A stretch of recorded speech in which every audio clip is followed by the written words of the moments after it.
हामी बालेन शाहको प्रहरी होइनौँ, हामी नेपाल प्रहरी हौँ, नेपाल प्रहरी नै हो जसले केपी ओलीलाई पनि गिरफ्तार गर्यो भनेपछि त आवश्यक भयो भनेदेखि हामी प्रधानमन्त्रीलाई पनि धरपकड गर्न सक्छौँ भनेको यो हो नि त। र प्रहरीको सही कर्तव्य हो यो। एकजना प्रहरीले नेपाल प्रहरी भनेको नेपाल प्रहरीको हो, यो प्रहरी बालेन शाहको होइन भनेको मैले पनि सुने। हामी बालेन शाहको पुलिस होइनौँ भनेको उनलाई सर्भर गरिएको कुरा मैले सुने, मैले पनि त्यो प्रत्यक्ष सुने। हामी बालेन शाहको प्रहरी होइनौँ, हामी नेपाल प्रहरी हौँ, नेपाल प्रहरी नै हो जसले केपी ओलीलाई पनि गिरफ्तार गर्यो भनेपछि त हामी नेपालका प्रहरी हौँ, कुनै प्रधानमन्त्रीका प्रहरी होइनौँ। आवश्यक भयो भनेदेखि हामी प्रधानमन्त्रीलाई पनि धरपकड गर्न सक्छौँ भनेको यो हो नि त। र प्रहरीको सही कर्तव्य हो यो। जस्तो यो अख्तियारको हकमा भन्छन् नि मान्छेले, अख्तियारको प्रमुखले लुरुको प्रधानमन्त्रीले बोलायो भन्दैमा प्रधानमन्त्री कार्यालयमा तपाईँलाई केही कुरा यहाँ आउनुहोस् भन्ने हो नि अख्तियारले। तर आफू यति आतङ्कित र चाहिँ डरबाट कम्पित अवस्थामा त्यहाँ छन्, किनभने गलत तरिकाबाट त्यहाँ पुगेका छन् र गलत काम मात्रै त्यहाँ बसेर गरेका छन्। थर्केपछि उहाँ पुगेर चाहिँ 9 घन्टा चाहिँ थुनिएको भन्ने कुरा आयो नि त। 100 दिनभित्र यो कुरा पनि पर्यो। यसरी गर्नु हुँदैन। आतङ्कको स्थिति सिर्जना गर्न पाइँदैन, धाकधम्कीबाट शासन चलाउन पाइँदैन।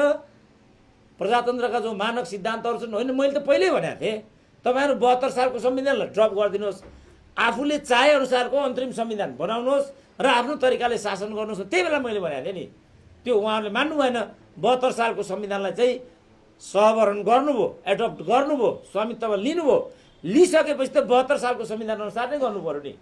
त्यहाँ वरियताको बारेमा जे व्यवस्था होला, अरू जे व्यवस्थाहरू कानुनी राजसँग जोडिएका कुराहरू जे त्यहाँ होलान्, त्यसमा उहाँहरू दानीदेवी गर्न पाउनुहुन्न। अब त्यसका जो संविधान संशोधन भन्नुहुन्छ, अरू कुरा भन्नुहुन्छ, त्यो पनि 100 दिनभित्र नै पर्छ।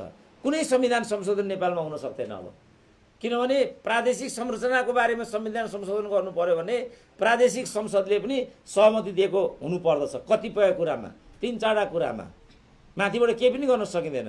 त्यसपछि राष्ट्रिय सभा पनि छ। दुवै सभाको 2/3बाट मात्रै आधारभूत कुराहरूमा चाहिँ संशोधन गर्न सकिन्छ। त्यसकारण 100 दिनमा यो संशोधनको मुद्दा पनि बेकार हो, यसको केही अर्थ छैन। अझै यसमा म व्याख्या गर्छु। आज नेपालमा संविधान संशोधन कुनै मुद्दा होइन।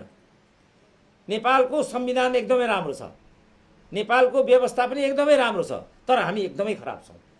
हाम्रो त्यो यिनीहरू वैज्ञानिक भन्छन् नि, ती वैज्ञानिक भन्ने मन्त्रीले पनि भने संविधान जति राम्रो भए पनि त्यसको आचरण हामीले गलत गर्यौँ भनेदेखि संविधानले केही नदियो। वैज्ञानिकले सबै कुरा बुझिसक्यो घाँटे। वैज्ञानिक त एकोहोरो हुन्छ नि, कुरै बुझ्दैन वैज्ञानिकले, चिन्तन मात्रै गर्छ क्या वैज्ञानिकले। वैज्ञानिकको काम त्यति हो, नयाँ नयाँ कुराहरू